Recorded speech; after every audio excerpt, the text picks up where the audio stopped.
As I settled comfortably into the chair, my daughter, Emily, suddenly came running up to me.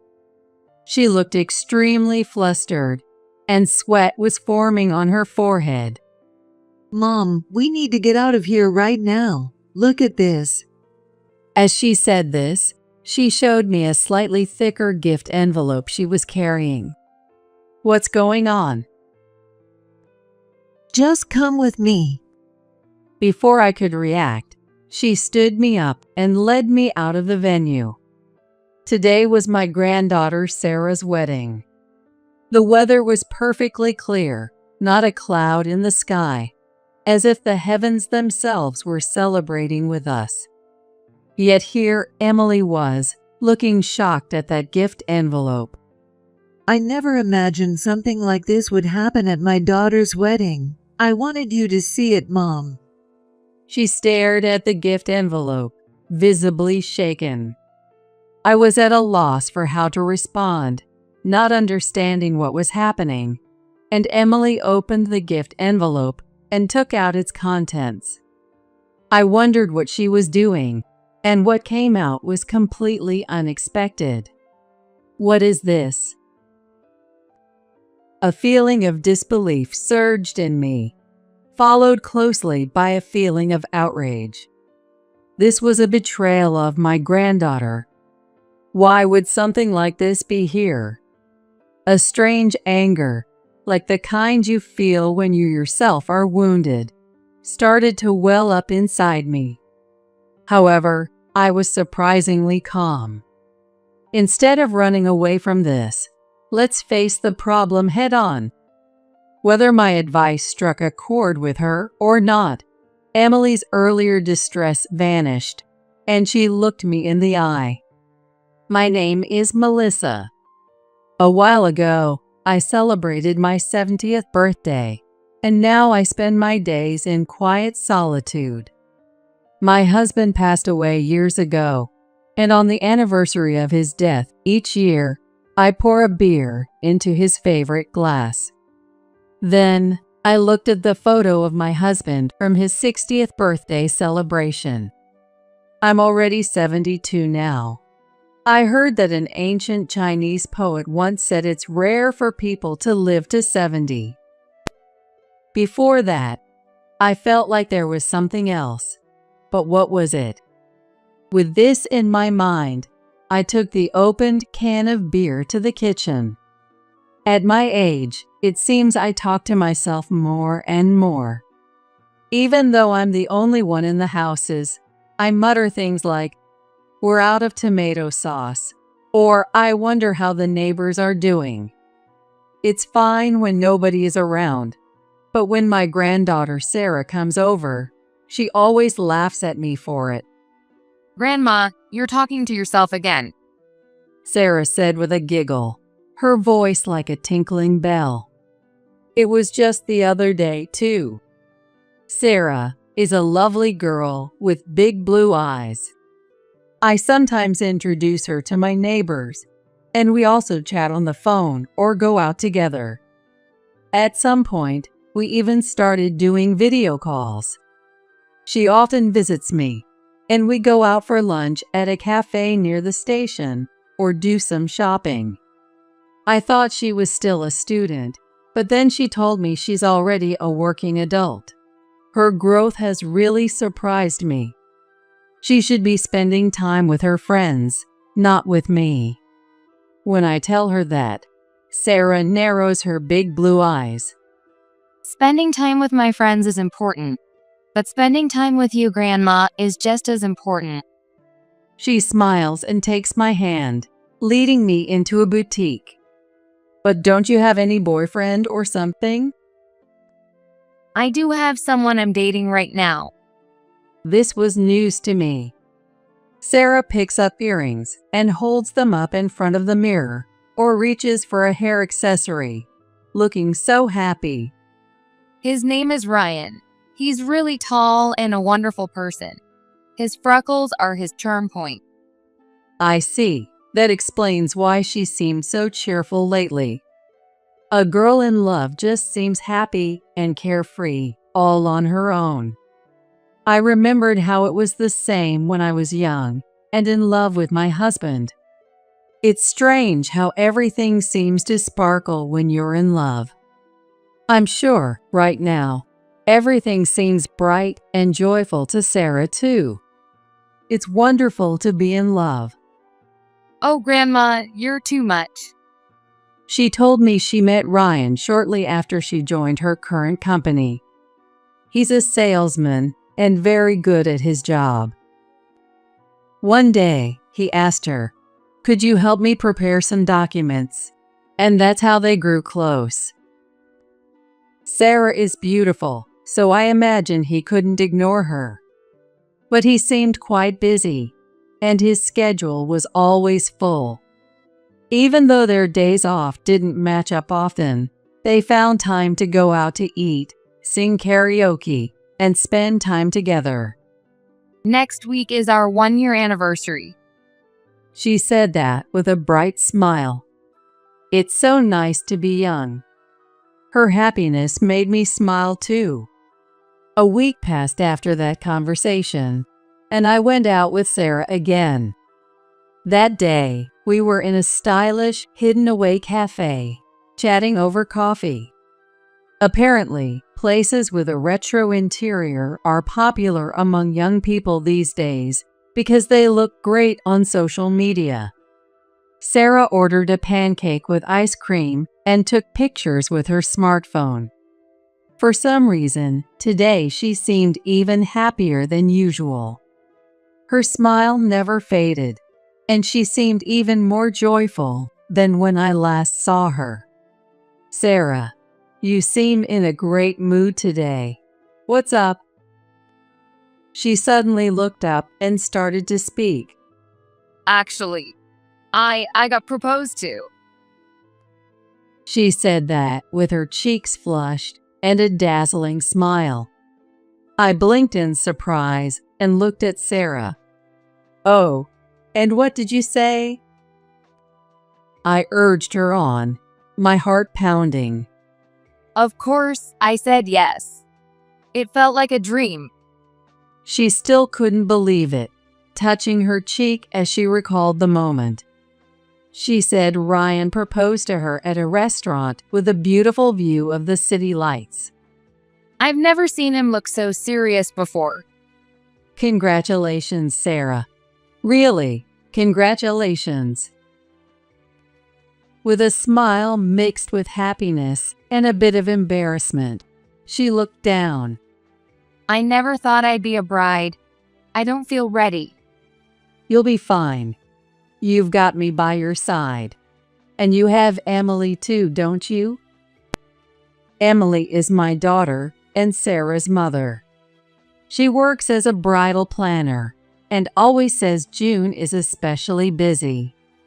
Of course, Sarah had already told Emily about her engagement, and the ceremony was going to be held at the venue where Emily works.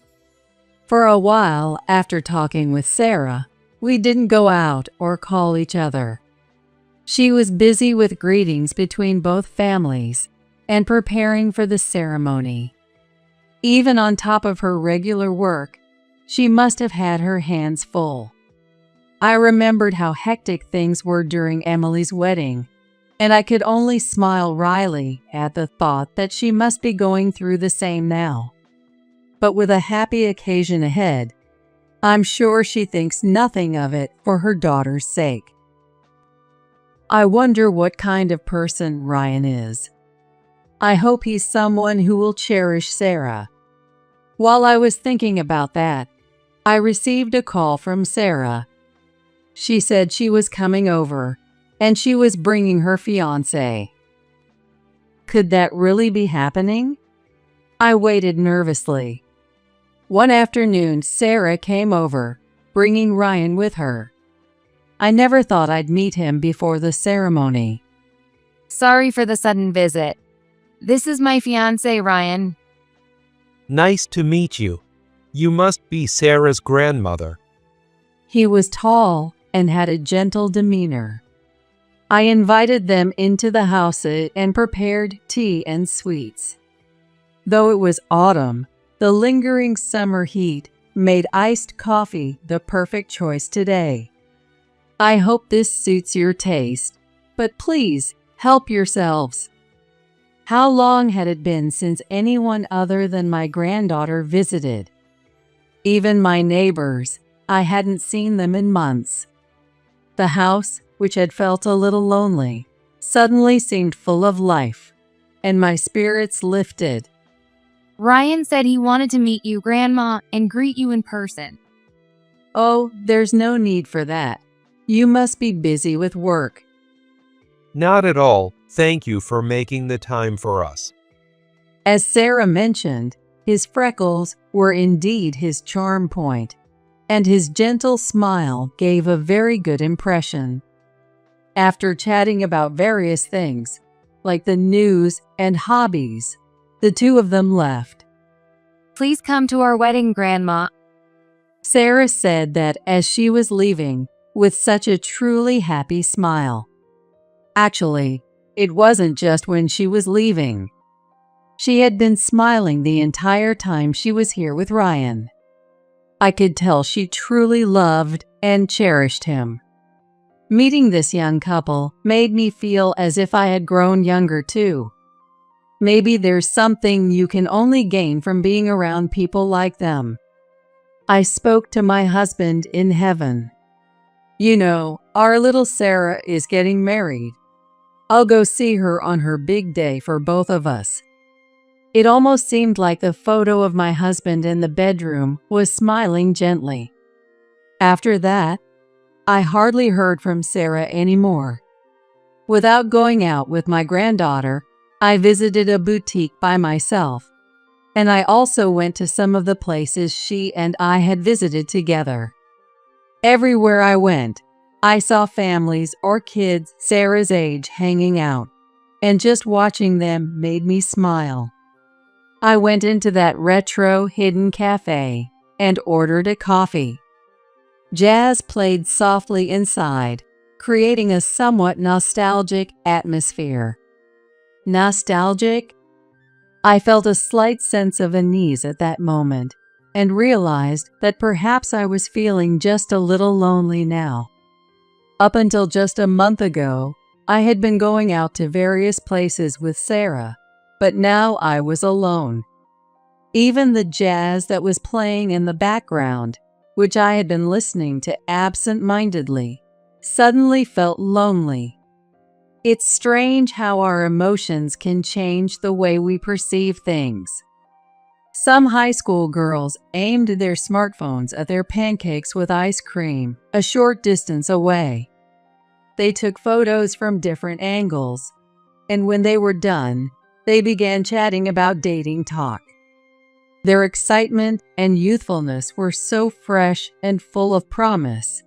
It made me think of their future. They will meet many more people, and just like my granddaughter or my daughter, they'll eventually find someone to share their lives with. In any era or place, a girl in love always seems to shine with their happiness. Watching them out of the corner of my eye, I stood up, leaving the cafe with a wistful feeling. Then one day, I received a call from Sarah after a long while. She said the preparations for her wedding were moving along. Her voice was cheerful, and I could hear the happiness in her words. But after a short pause, she lowered her tone. Hey, Grandma. I'm wondering if it's okay to keep going like this. Huh. What do you mean? Was it pre-wedding jitters? Emily had said something like that before her wedding, too. I remembered feeling strangely relieved when I read in a magazine that it was something everyone goes through. But in Sarah's case, it seemed a bit different. Well, lately, I feel like Ryan's been acting cold. I had heard they were living together, but recently, Ryan would come home late and go straight to the bedroom without saying a word. Sarah wanted to discuss the wedding plans, even just a little, and hoped he would help with making the guest list. But even on their days off, he would go out during the day, and they hadn't had a proper conversation about why he was being distant. Why is he like this? Is he really that busy with work? No, I don't think so. He did say something about a promotion, but still. It seemed there was something else bothering her. When I encouraged her to talk about it, she lowered her voice. I saw Ryan exchanging friendly messages with someone. I happened to see it. With who? I don't know, but it could be someone he's seeing behind my back. She suspected infidelity, but didn't want to believe it. I found it hard to believe that someone as nice as Ryan would cheat on Sarah. I thought she might have discussed it with Emily, but apparently Sarah hadn't been able to bring it up. Mom's really excited and working so hard to prepare everything, so I can't bring myself to tell her. As a mother, Emily couldn't help but throw herself into making her daughter's big day perfect. Moreover, Sarah said that her impression of Ryan's family wasn't very good either. When she went to introduce herself, they grudgingly approved of the marriage, and afterward, they had been quite overbearing. Ryan, on the other hand, had kept his head down and didn't speak up for her. He wasn't the type to talk back to his parents, apparently. She was worried sick about whether she could get along with his family if she went through with the marriage. Hearing about this engagement gave me nothing but a sense of unease. However, this was between the two of them, so there was very little I could say. Sarah, listen to me carefully. What? I hope it doesn't come to this, but you should sit down and have a proper conversation with Ryan before the wedding. I understand that she didn't want to doubt him. But if she went through with the wedding while he was hiding an affair, what would await her afterward would be nothing short of a nightmare. If she needed to reconsider marrying him, now was the time, I advised her. Sarah nodded, saying, "Yes," as she listened to me. Got it. I'll talk to him. I felt something like determination in her voice. Perhaps just talking about it had cleared away some of her doubts and confusion, like a fog lifting. After that conversation, there were no follow-up calls or messages seeking advice. Sarah is gentle and not the kind of person who can assert herself strongly. I was a little worried about whether she had managed to have a proper talk with Ryan, but time flew by, and finally, the wedding day arrived. I made my way to the venue, still carrying a sense of unease. The weather that day was perfectly clear, without a single cloud in the sky. It was a fitting backdrop for my granddaughter's big day, as if even the weather was celebrating with us. As I greeted various people, I looked around for Emily or Sarah, but couldn't find them anywhere. Grandma. I turned at the familiar voice to see Sarah in her wedding dress and Ryan in his groom's suit. Sarah looked radiant, without a trace of the anxiety she had during our phone call. I felt a slight sense of relief. "Oh my, you both look wonderful. Congratulations, truly." Sarah blushed and smiled brightly. In contrast, Ryan looked tense, not even cracking a smile. After exchanging a few words, we parted ways. Ryan's distant demeanor made it hard to believe he was the same person I had met before. Had Sarah managed to properly talk to him? But the fact that they made it to this day meant they had talked and resolved their issues, right? With those thoughts, I decided to wait for the ceremony to begin. As I settled comfortably into my seat, Emily suddenly came running up to me. She looked extremely flustered, with sweat on her forehead. Mom, we need to get out of here right now. Look at this. As she said this, she showed me a slightly thicker gift envelope she was carrying. What's going on? Just come with me. Before I could react, she stood me up and led me out of the venue. Not understanding what was happening, I followed her brisk pace out of the venue. Once outside, she pointed to the gift envelope she had been holding. This. I was at a loss for how to react, and Emily opened the envelope and took out its contents. I wondered what she was doing, and what came out was a stack of photos. What is this? I was stunned as I looked at them. They were all photos of Ryan with an unfamiliar woman, walking closely together near the station, coming out of shops, and so on. As I kept looking, there were also multiple screenshots of messages exchanged between the woman and Ryan.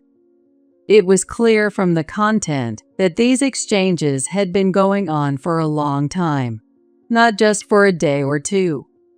I was shaken and instinctively looked at Emily. Emily shook her head slightly, as if to say, "I can't believe it. These are proof of Ryan's affair, aren't they?" No doubt about it. I have no idea how they ended up in there though. Apparently, Emily's junior colleague, who was working at the reception, had noticed the unusual thickness of the envelope and informed her. Neither Emily nor I could have anticipated something like this. I never imagined something like this would happen at my daughter's wedding. I wanted you to see it, Mom. She stared at the envelope and the photos, visibly shaken. Her expression showed she was torn about whether to proceed with the ceremony or call it off. After all, this was her daughter's big day, and many of Ryan's colleagues were present. What course of action should she take in this situation? At that moment, I remembered the time Sarah had called me. Ryan had been exchanging friendly messages with someone else. There was a possibility he was having an affair. Her instincts had been right. On top of that, the person who had given this gift envelope was troubling me. The name Anna was written on the envelope. Could this be the very person Sarah had mentioned before, Ryan's affair partner? I had a gut feeling it was. We should call off this wedding immediately. Don't you agree, Mom? Still visibly upset, Emily looked to me for agreement. Should we call off the wedding? For a moment, I thought so too, but then another thought crossed my mind. Could this be an opportunity? With all the key people gathered here, now was the time to bring all the facts to light. No, Emily, we must not stop the wedding. I was surprisingly calm. Instead of running away, let's face the problem head on. Whether my advice resonated with her or not, Emily's previous look of distress faded, and she looked at me.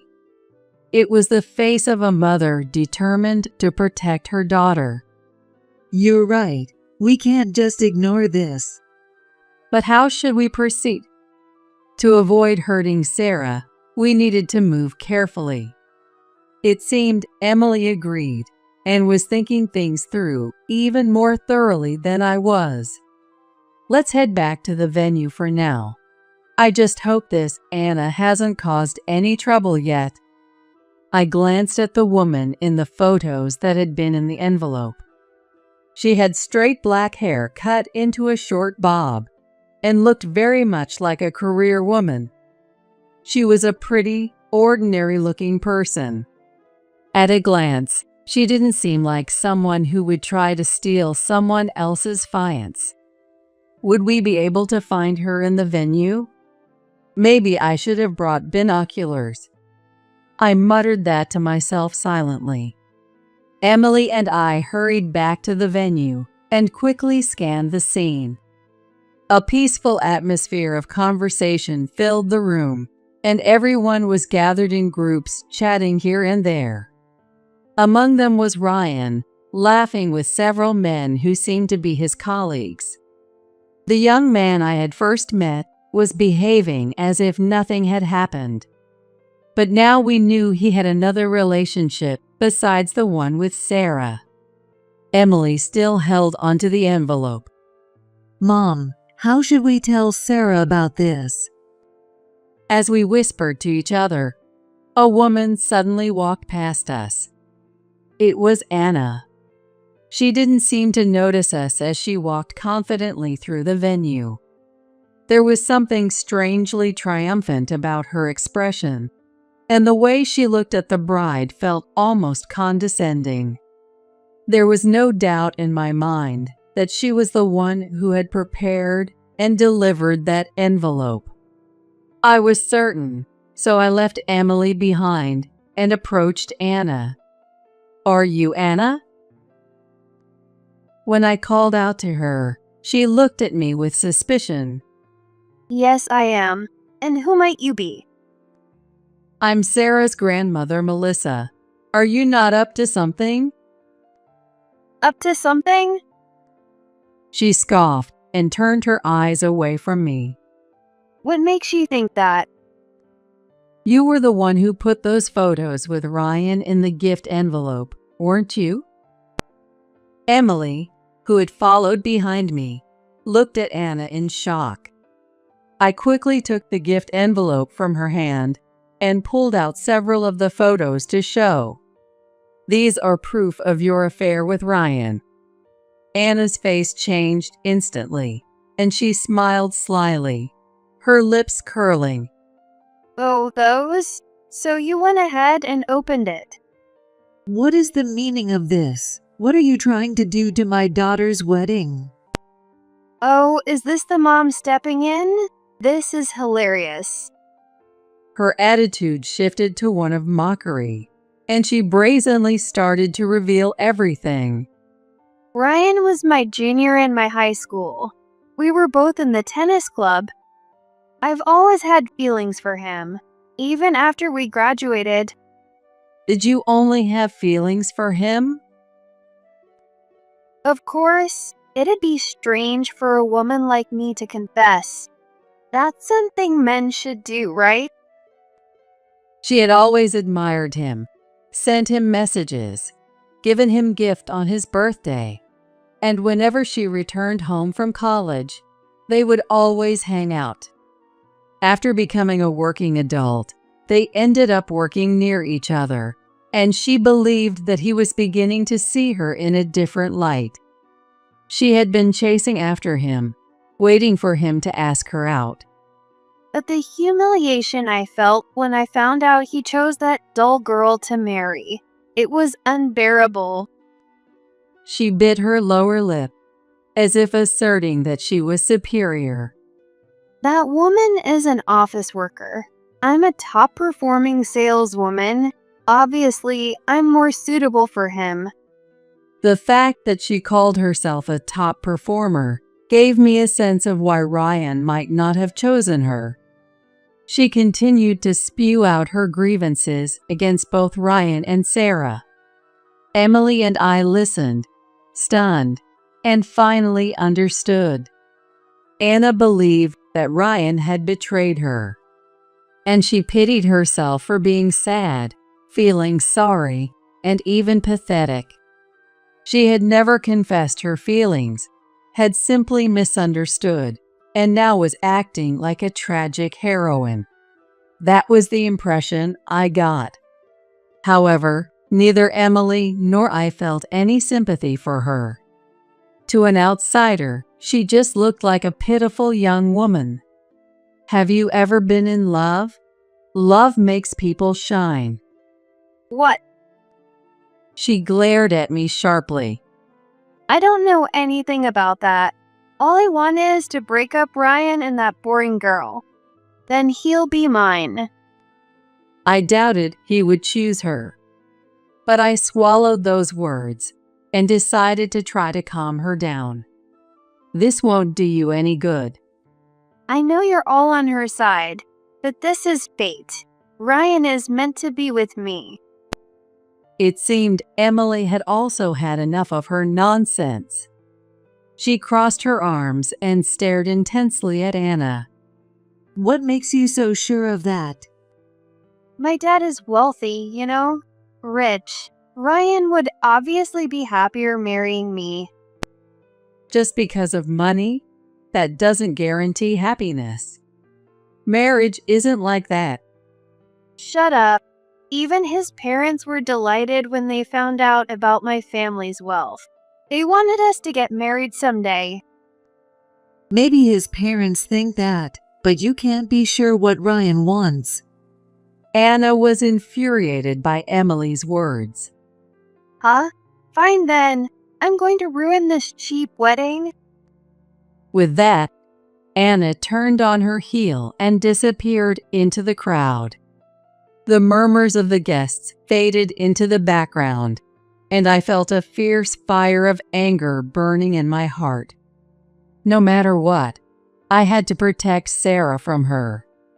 Emily, with a stern expression, stared at the crowd where Anna had vanished. We had to act fast and do something about this. In just a few minutes, the bride and groom will make their entrance. Emily, we need to stop the ceremony for now. Can you tell the MC? Leave it to me. Emily ran to the MC's table, explained the situation, and had an announcement made. Sarah and Ryan were nowhere to be seen in the venue. They were probably in the waiting room. Please continue to enjoy the reception for a little while longer. After the announcement, Emily and I left the venue. As Emily led me toward the waiting room, we ran into Sarah. Oh, both of you, is something wrong? She asked, looking puzzled. We need to talk about something important. We urged Sarah to return to the waiting room. Once the three of us were in the bride's waiting room, Emily stood by the door to handle anyone who might come, while Sarah and I sat down in the back. Then, with trembling hands, I quietly took out the photos from the gift envelope. Sarah, this might be painful, but you need to face this for your future. I said this like it was a prelude to a ceremony, and handed her the stack of photos. She looked at me suspiciously before taking the photos and glancing through a few of them. What is this? Her face turned pale, and tears welled up in her blue eyes. What does this mean? Grandma, this isn't true, right? But I shook my head, telling her it was the truth. I also told her that Anna was at the venue. Sarah listened to me intently, looking like she might faint at any moment. Seeing her like this hurt me too. Why did I have to reveal something so painful to my precious granddaughter? By the time I finished speaking, her beautiful face was crumpled with her tears. Emily and I could do nothing but stay close to her as she sobbed, unable to form any words. Sarah, I understand how painful this is, but I paused. There was something that had been bothering me all along. Where did Ryan's true feelings lie? Before canceling the wedding, what if we found out what Ryan truly feels? Emily and Sarah both looked at me, stunned. Mom, what are you saying? Just like Sarah said earlier, we don't really know what Ryan feels. Anna just seemed to be chasing after him. I want to know too. I can't just let it end like this. Sarah said firmly, vowing to confront him and demand an explanation. I left Sarah behind and went alone to Ryan's room. He looked different from before, with a dark expression, as if weighed down by his thoughts. "It's been a while, hasn't it, Ryan?" When he noticed me, his eyes widened and his mouth moved soundlessly. You're. He looked at me as if to ask why I was there. "I spoke with your girlfriend, Anna. She said you'd be happier marrying her." Anna said that. No, absolutely not. He stood up from the chair he had been sitting in. I love Sarah. Anna and I. He trailed off, unable to finish his sentence. Ryan wiped the sweat from his forehead with a handkerchief as I tried to speak to him earnestly. "Sarah is a precious granddaughter to me. Please, don't make her sad." He looked down, his expression conflicted, and said nothing.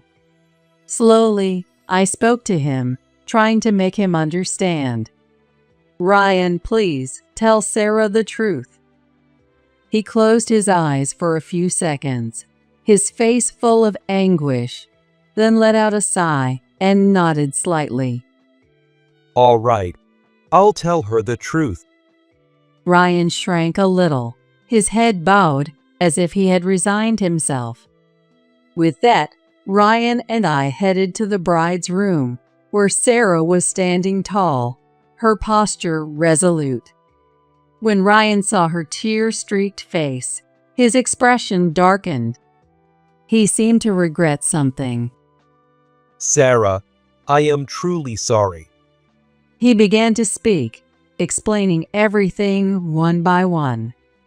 He said that although he had known Anna since high school, being in the same club, he had only ever seen her as a senior.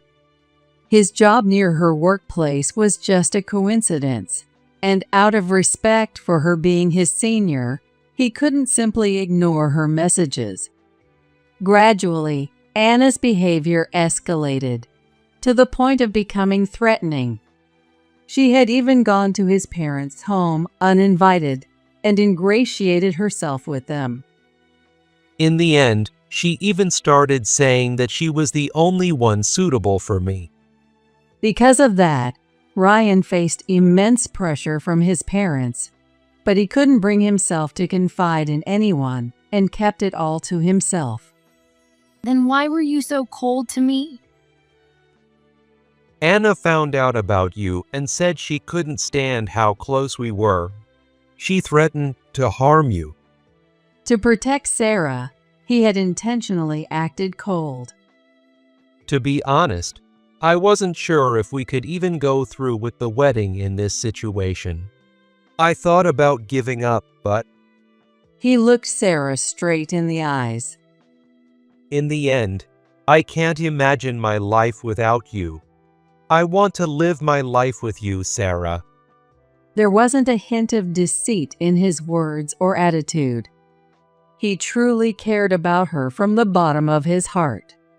Emily and I were, of course, surprised, but the most surprised of all was Sarah. I'm sorry. I thought you were cheating on me, Ryan. She looked down, embarrassed, her hand on her cheek. No, it's all my fault. I made you feel insecure. I'm the one who needs to apologize. "It's not your fault, Sarah," he said, comforting her. "So, are you planning to continue with the ceremony?" I want to, but if Sarah doesn't want to, we can stop here. All eyes in the room turned to Sarah. She had tears in her eyes again, and she looked directly at Ryan. Let's continue. I want to believe in you. I didn't miss the tears welling up in Ryan's eyes at her words. "Well then, let's head to the venue. Everyone is waiting." We collected ourselves and left the waiting room, heading back to the venue. As we reached the doors, we could hear some commotion from the slightly open door. Voices were saying things like, Give me the mic, and this wedding is going to be canceled anyway." The four of us exchanged glances. I had a bad feeling about this. I think I heard my dad's voice. And the other voice, that's Anna, isn't it? Unable to hide our confusion, we decided to step into the venue for now. There, to our shock, Anna and Ryan's dad were causing a scene. This is all a farce. Ryan doesn't even want this wedding. It seemed that it was Anna who had taken the microphone from the MC. Ryan's dad, David, also held a microphone, speaking loudly. "Sarah stole my son from Anna." She took him away from me. Ryan and I were so in love. The entire venue was in turmoil, murmuring and unsettled, trying to make sense of what was happening. I was left speechless as they lied so shamelessly. Emily and Sarah exchanged incredulous glances, unable to believe what they were seeing and hearing. Only Ryan ran towards them, trying to put an end to their tirade. Dad, Yana, what are you doing? Stop this right now. "What are you saying? This is for your own good. How can you leave someone as wonderful as Anna?" I used to respect Anna as my senior, but not anymore.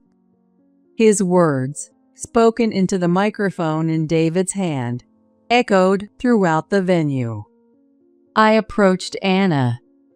"Anna, you never truly saw Ryan, did you?" What? I've always seen him. Don't belittle me. "No, Ryan only had eyes for Sarah. He never saw you that way. What are you trying to say? You and David are both obsessed with money and status, but that alone doesn't make a marriage." The venue fell silent. Even David looked at me with a startled expression. Marriage is about the future, a future where two people live together. Both Sarah and Ryan have their own futures. No one has the right to take that from them. I spoke slowly but clearly, as if to advise her. In the now quiet hall, Anna seemed to waver slightly. I could see there was an internal struggle. She might be realizing she couldn't have Ryan. But unwilling to give up, she turned to him, pleading desperately. Ryan, listen, I've only ever looked at you, unlike that dull woman over there.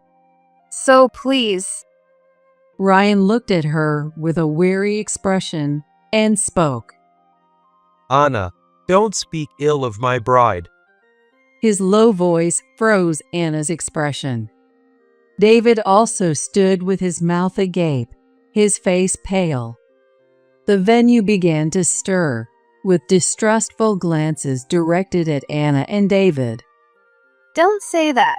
I mean, ever since high school, we've always... Whether from sadness or desperation, Anna tried to reveal everything they had shared. But Ryan quickly interrupted. Let's end this. I love Sarah. It was an unmistakable, firm rejection. Hearing such a clear statement, Anna finally seemed to give up, her shoulders slumping. Fine. Have a happy life then. Leaving those bitter words behind, she quietly left the venue. David seemed unable to find any words to say to her, and just averted his eyes, remaining silent. The only thing left was the awkward atmosphere in the room. The MC, who had been flustered after having her microphone taken, managed to regain her composure thanks to Emily's quick thinking. As we tried to get back on track, David once again started to cause a commotion. "Ryan, I taught you never to defy your parents. Marrying that woman." But before he could continue, Ryan answered firmly, cutting him off. It's my life. Who I marry is my decision. What did you say?